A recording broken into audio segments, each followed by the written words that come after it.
Hello. Today I'll be talking about how you take a HGV license.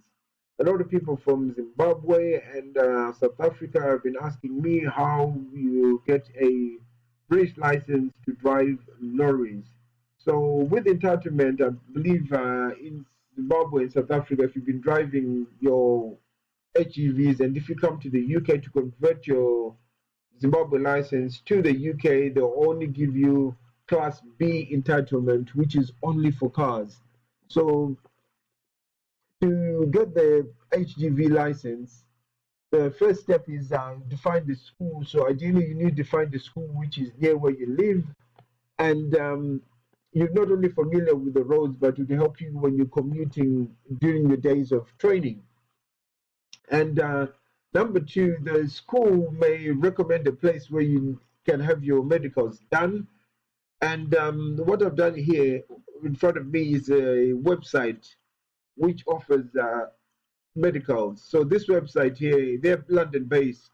So if you're interested, you can find them online. So they charge £50 if you visit them. They also offer this service so that they can come to you for 65 and also rates for business. I believe this is negotiable for depending on the size of your business. So with the medicals, they involve you declaring any medical conditions that you may have. So DVLA medicals that they really mostly concerned about is family history of blood pressure, diabetes, and also if you suffer from fits. So you would declare that, the doctor will take note. After that, the doctor will do a blood pressure test on you. He will record that and also do an eye test. So if you do not do well on the eye test, the doctor will recommend that you see an optician before you start driving the HGV. Right. And that doctor here is still on number two. The doctor will sign part of the provisional application form. Then you have to send off the application form yourself to DVLA. So after 2 to 3 weeks, the entitlement will come on your license, and you will be in a position to go to step number three on my list, which is the hazard theory test and the hazard perception test. So in car license, the theory and the hazard perception are one test, but in HGV, the theory is one test and the hazard perception is another test. So these two tests here are separate. So to practice for these, it's ideally I would recommend that you download an app. If you on Android or iPhone, you will find HGV training apps that you can refer to and use. So these apps here are mostly free, but you will receive pop-ups, occasionally pop-ups for advertisements. The paid apps, I believe, they will have an additional access whereby you can access those apps on the laptop. So that's the additional, I believe, what you have if you're paying for the app. But the free ones will only be for the phone, whereas the paid one would have added access via a laptop or a computer.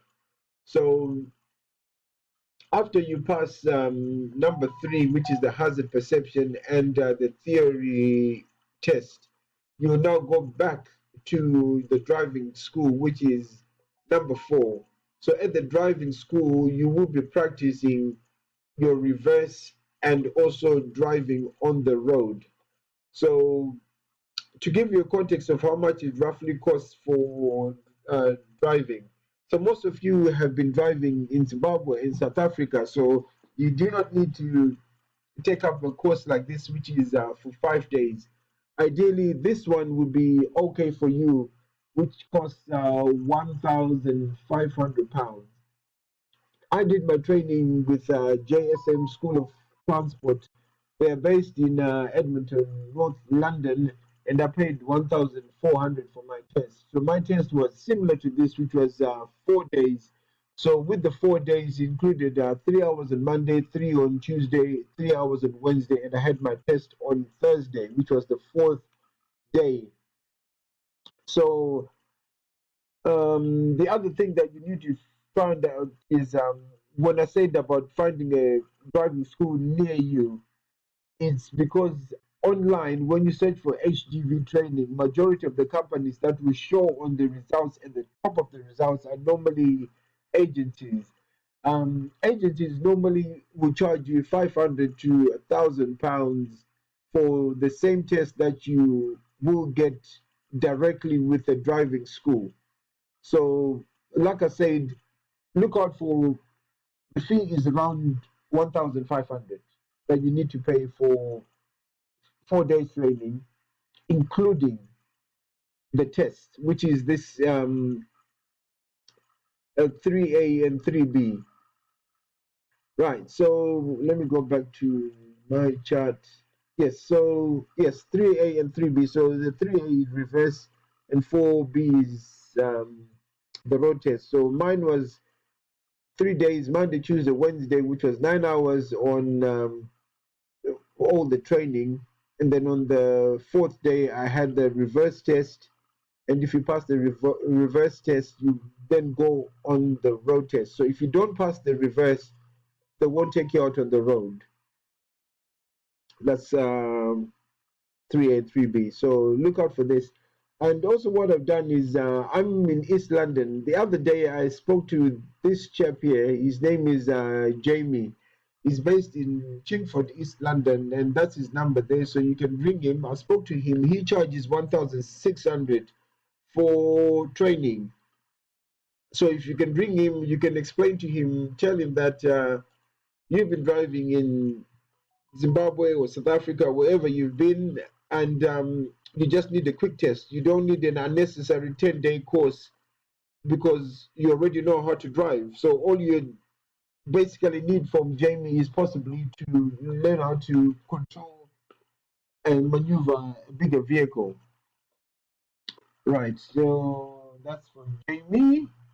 So on the last one, so once you pass number four, my number four here, which is the reverse and the road test, you will now need to book for the CPC module 4, which is the case studies. You can look out for this on YouTube. There are many videos how to review what they ask on case studies. But what I believe on the case studies is them you showing the DVLA person that you are familiar with vehicle checks.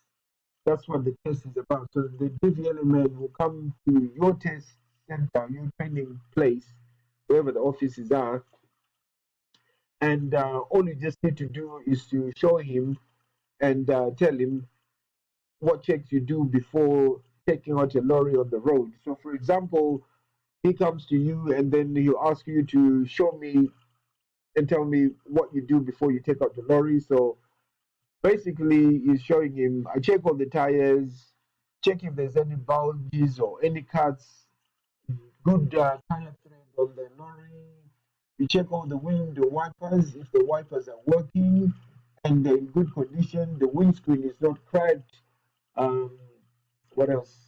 Headlights are all working, indicators are all working, headlights are clean, indicators are clean, the number plates are clean, that kind of thing about the suspension, all the small bits, and if there are any warning lights on the dashboard, and what you would do if you find any warning lights on the dashboard.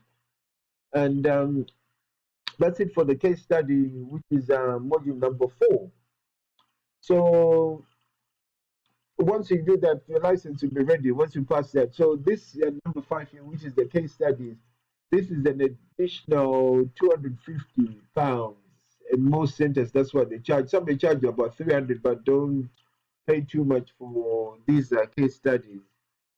Um, the other thing that you need to do is to apply for your digital tachograph card.